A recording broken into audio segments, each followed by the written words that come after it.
A paz do Senhor a todos. Vamos dar início aí à nossa aula de revisão para irmos para a prova de livros poéticos e livros proféticos bem afiados. A Exultes, ela viu que essa matéria é uma matéria muito extensa, falando sobre vários livros, então ela colocou muita curiosidade bíblica para ser respondida nas questões.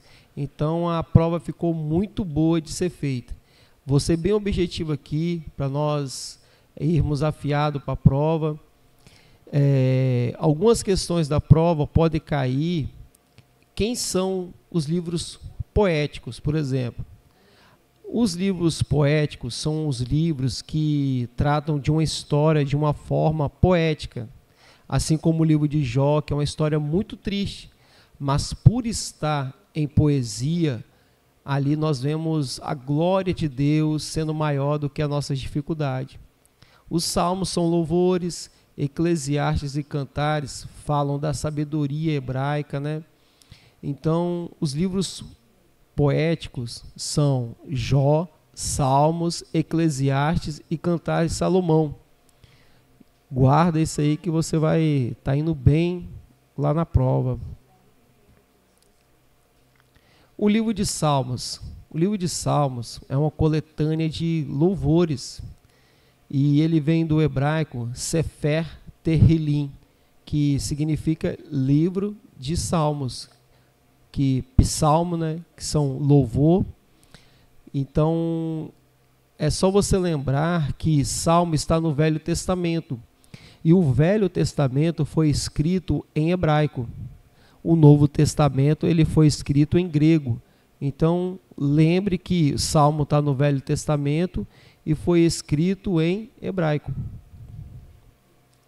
Quem são os profetas maiores? Quem são os profetas menores? Você tem que levar isso para a prova. Então, se cai alguma questão lá, você tem que estar afiado. Por exemplo, profetas maiores. É o livro de Isaías, livro de Jeremias, Lamentações, Ezequiel, Daniel.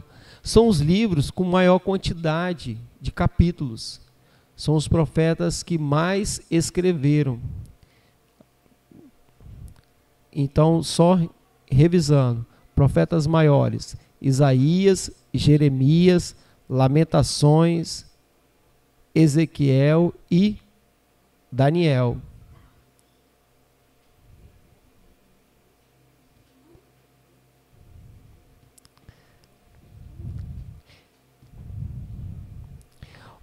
Os profetas maiores, eles são maiores, né? Isaías, Jeremias, Lamentações, Ezequiel e Daniel, eles são maiores porque eles são melhores. Um profeta foi melhor que o outro. Deus ele faz a acepção dos seus profetas, ele colocou uns pequenos e outros grandes.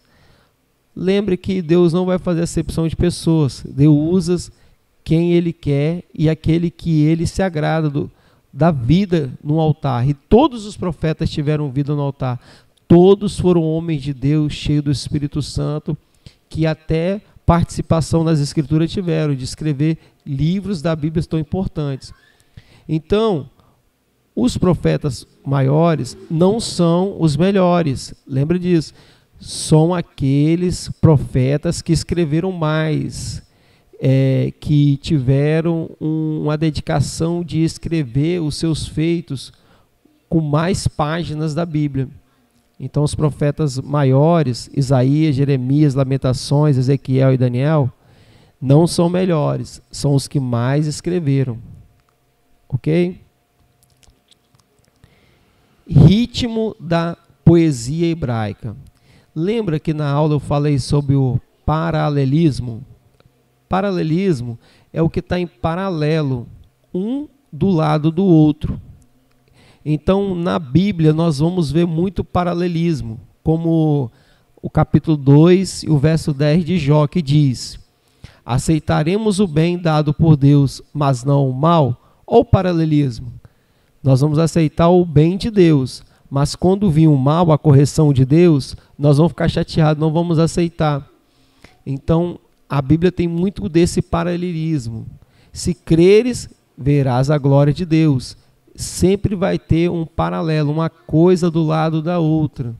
Para você ser abençoado, você tem que orar. Então, a poesia hebraica, ela traz essa cultura hebraica do paralelismo, que é uma coisa ao lado do outro. Tá ok? Lembra disso aí. Profeta messiânico, príncipe dos profetas. Quem foi considerado profeta messiânico, o príncipe dos profetas? Foi Isaías. Isaías, ele tem 66 capítulos. Isaías escreveu muito. É o maior livro profético do Antigo Testamento. Então, quando você observa que Isaías escreveu ali no capítulo 9, versículo 6, eis que um menino nos nasceu, e um filho se nos deu, e o principado está sobre os seus ombros, e o seu nome será chamado Maravilhoso, Conselheiro, Deus Forte, Pai da Eternidade e Príncipe da Paz. Você vê Isaías falando de Jesus. E lá no capítulo 53, você vai observar que Isaías, ele fala também da morte de Jesus, como se daria a morte de Jesus Cristo, que ele ia ser levado ao matadouro, que não ia falar nada, que perante os seus criadores ficou mudo. Então, e pelas pisaduras dele nós fomos sarados. Então, Isaías é um profeta que Deus quis usar ele para falar do Senhor Jesus Cristo, do seu próprio Filho. E por ele ter tido uma escrita tão longa, várias páginas bíblicas, ele é considerado o príncipe dos profetas, um homem que profetizou muito, se dedicou muito. Naum e vários profetas profetizaram contra um povo carrasco e malvado. Na Bíblia, Nínive era a capital da Síria, uma cidade que ficava na margem oriental do rio Tigre. Era um conjunto de vários vilarejos. Então a Nínive, que era a capital da Síria, do povo assírio, esses assírios que invadiram Israel, sitiaram Israel, levaram prisioneiros de Israel, era um povo muito carrasco. E um dos profetas que profetizou contra a Síria, profetizou a derrota da Síria, que a Síria ia cair, e assim ia trazer um alívio para o povo de Deus que estava sofrendo muito na mão deles, foi o profeta Naum. Lembra de Naum, profetizou contra Nínive, entendeu? Jonas também, ele vai até Nínive profetizar contra Nínive, mas Naum foi aquele que profetizou que eles iam cair, e depois a profecia se cumpriu e eles caíram e deram um grande alívio ao povo de Deus. Então a pergunta está perguntando mais nessa questão de quem profetizou e aconteceu a profecia, porque não confunda com Jonas, que foi algo, uma mensagem mais de pregação, que se eles não se arrependessem, né? Aí que nós estamos falando de profecia que se cumpriu 100 anos após Naum ter profetizado. Jeremias. Quem foi Jeremias? O profeta Jeremias, né? Foi um homem, um profeta hebreu que se caracterizou por ser um homem de fé, piedade, integridade e destemor. Ele foi um dos profetas mais perseguidos da Bíblia, chamado também de chorão. Então Jeremias é um jargão já o povo chamar ele de profeta chorão, porque foi um profeta que foi muito perseguido, sofreu muito na mão do rei de Israel, era um profeta que foi preso no calabouço. Então foi um profeta que sofreu muito, mas que mesmo assim fez uma grande obra para Deus.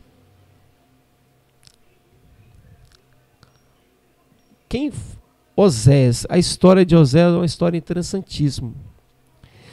Oséias, ele acusa o povo da sua idolatria, de olhar para outros deuses, esquecer de Deus, olhar para deuses falsos, na verdade, e deixar o Deus verdadeiro, o Deus de Israel. E ele teve uma experiência amarga, porque Deus mandou ele pegar uma prostituta como esposa. E após ter filhos com essa prostituta chamada Gomer, filha de Diblaim, o Oséias, ele teve o desprazer de ver aquela mulher casada com ele agora voltar para a prostituição, né? Então Deus estava mostrando no profeta ali que toda vez que o povo desviava dele atrás de outros deuses, era a mesma coisa que Gomer estava fazendo com Oséias. Ele sentiu, né, a luta que Deus passava por amar e ter misericórdia, sempre está perdoando o povo, e o povo está sempre caindo, né? Mas lembre que Deus sempre teve o seu remanescente fiel, aqueles que não se deixavam levar pelos prazeres do mundo, que vigiavam sempre, estavam fazendo a vontade de Deus, né? Então aqui Oséias está sendo usado para alertar aqueles desobedientes e fortalecer a fé daqueles que são obedientes, né? Vendo que Deus, ele se importa sim conosco e quer ver-nos adorando e glorificando o nome dele. Ezequiel, quem foi Ezequiel? Ezequiel profetizou sobre o julgamento e a glória de Deus. É interessante que os povos, eles tinham deuses, eles tinham um cenário de riqueza, de prosperidade, assim como a Babilônia, assim como o Egito, assim como a Síria, né? Tinha a capital Nínive. Então eram grandes povos que até hoje são lembrados na história secular. E Israel ficou se sentindo um cachorro vira-lata, sem história, sem um Deus.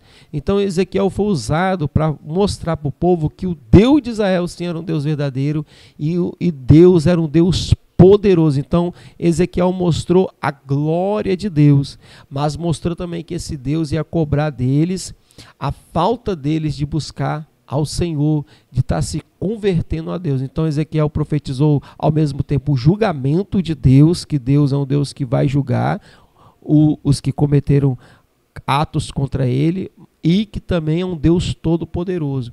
Aqui eu até trouxe uma imagem da visão de Ezequiel. Olha a visão que ele teve. Ele teve uma visão de anjos com cabeça de animais que seguravam um trono. E debaixo do pé desses animais tinham rodas. E em cima, esses animais, eles seguravam um semelhante ao homem, uma figura humana sentada no trono. Mas essa figura humana, ela era cheia de poder, cheia de luz. Então Ezequiel estava mostrando para o povo que Deus é esse, que tem todo o poder, que os anjos o servem ele, e as rodas aqui mostram os quatro cantos da terra, que Deus ele está nos quatro cantos da terra, porque a profecia de Ezequiel, Ezequiel 1, a partir do capítulo 15 ali, nós vamos ver que o profeta é bem feliz em falar que Deus, ele é tão poderoso que tem os anjos servindo ele, que tem umas rodas levando Deus nos quatro cantos da terra. Então a presença de Deus está nos quatro cantos da terra, e ele é um ser iluminado, todo poderoso. E Israel não precisava ter aquele sentimento de vira-lata, mas um sentimento que eles tinham sim um Deus poderoso por eles, e eles eram um povo importante para Deus. Tá aí a nossa revisão para a nossa prova. Que Deus abençoe vocês, que essa prova de livros poéticos e proféticos, que você venha gabaritar, tirar 10, hein? Assista quantas vezes quiser, e Deus abençoe vocês aí na prova, hein? Fica com Deus, hein?